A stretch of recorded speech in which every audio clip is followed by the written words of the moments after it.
I'm Vicki Frank. I have worked in the nursing home field for over 25 years as a CNA. I also, after that, became a supervisor of CNAs and ward clerks for 12 years. So therefore, I know what I'm looking for when the nurses and the aides are doing things, and even the kitchen. I know what to look for, and I just think this place is great.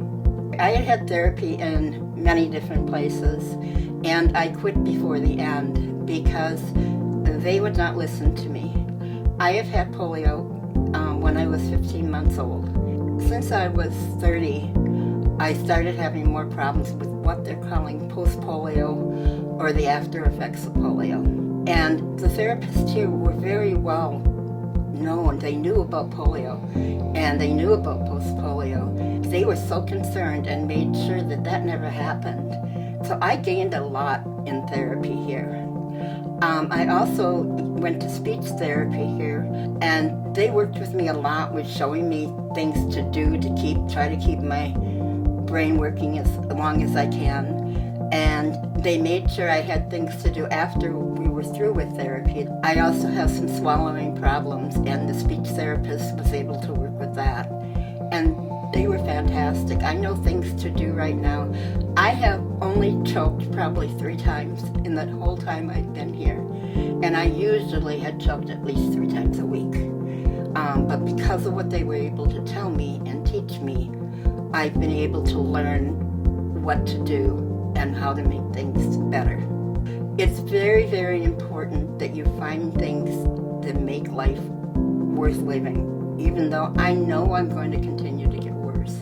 And each step of the way, I'm going to have to say, okay, I can't do this anymore. But then I'm going to have to think about what I can do. And it's going to make your experience so much better if you can keep trying to figure out what you can do. I give myself a half hour a day to feel sorry for myself. And I sit there for a half hour and I think about everything I can't do anymore and how frustrating it is. And after that, I have to start building myself back up.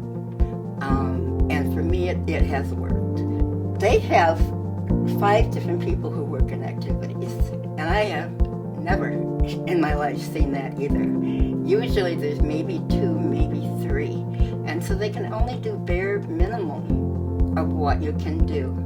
But with 5 of them, there's always a couple of them here every day.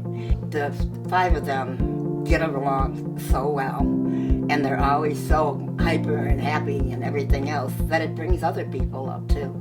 Physically, I can't say I become a stronger person, but emotionally and mentally, I think I've become a much stronger person as I've learned to adapt to my situation, as I've had help, because a lot of people around here help you. It's not like you got to go through it alone.